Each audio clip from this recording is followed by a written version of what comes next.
তেলে ওই যে ঘু খাইলো আপনার চোখে দেখেন নাই? মানা করছি তো মানা দাঁড়াবেন। ভুল এটা কোন ভুল? আর মানুষ রোজা আছে না, আপনি কোন ভুলের কথা কন?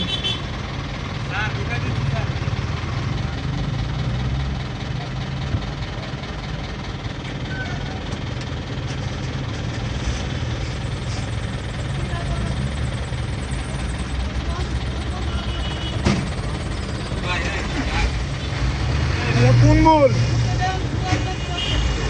এটা কোন ভুল? এটা শুনেন, এদিকে শুনেন, এটা কোন ধরনের ভুল? সাধারণ মানুষ রোজা নাই? হ্যাঁ, একবারে কি? না না না, আপনি ওই সাইড দিয়ে আসবেন কি কারণে? তো ওই কাম করবো কি জন্য? হ্যাঁ, সাধারণ মানুষ না। আপনি তো গাড়িতে আসছিলেন না? আপনি গাড়িতে আসছিলেন, আপনি গাড়িতে আসছিলেন না? তেলে ওই যে ঘু খাইলো আপনার চোখে দেখেন নাই? মানা করছি তো মানা করার পর আইবো কেন? আমরা তো রোজা আছি, আমরা সিরিয়ালে কষ্ট করে যদি আইতে পারি, উইরা আসবে বইবো ব্যাগে আমি দিব না। গাড়ি ধাক্কাটা কেন ফালাই দেন? দেখেন এই গাড়িটা উল্টা এসে কি একটা ঝামেলার ভিতরে ফালাই দিছে। রাস্তার ভিতরে জ্যাম, সাধারণ মানুষ হলো গিয়ে রাস্তার ভিতরে ঘন্টার পর ঘন্টা অপেক্ষা করতেছে, সিরিয়ালে বসে রয়েছে, রোজা আছে। এই গাড়িটা উল্টা আইসে দেখেন একটা কি ঝামেলা লাগাই দিছে। তো এগুলো তো ঠিক না। আমরা ড্রাইভাররাই যদি এরকমভাবে চলাফেরা করি তাহলে সাধারণ লোক তো এমনিই চোখ ড্রাইভারদের দেখতে পারে না। রোজার মাস হইলো গিয়ে সব মানুষ রোজা আছে, রাস্তায় হইলো গিয়ে সিরিয়ালে আছে, ঘন্টার পর ঘন্টা বসে রয়েছে মানুষ।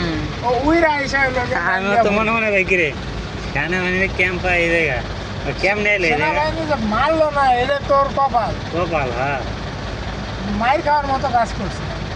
এমনি রমজান মাস, এটা কি অন্য দিন? আর তার মধ্যে রাস্তা হলে এটা ছোড়ো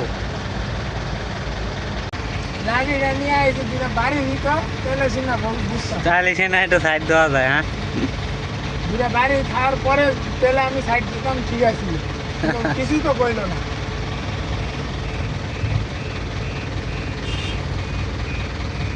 দেখে যাও, হ্যাঁ এখন দেখে যাও, তাহলে ভালো। ওরা গাড়ি এলা আমরা তো দেয়া দিই আল্লাহ তাআলা।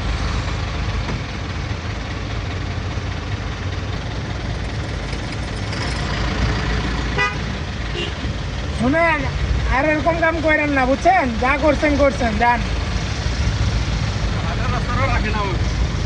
হ্যাঁ আল্লাহ, এদের আসলে মাফ করা উচিত না, তারপরে এখন গাড়িটা সাইড দিয়ে দিলাম এই কারণে, কারণ সিঙ্গেল রাস্তা, ওই দিক দিয়ে একটা গাড়ি আসলে পরে আরও জামটা বেশি লাগবে, যার কারণে স্যাক্রিফাইস করে সাইডে দিলাম। কিন্তু এটা তো রং সাইড দিয়ে আসা, এটা তো ঠিক না। এই যে গাড়ির নাম্বার দেখেন 11-31-32, এই গাড়িটা যার, আপনি একটু লোকের দয়া করে ওকে সতর্ক করে দিয়েন, এভাবে যেন গাড়ি আর না চালায়।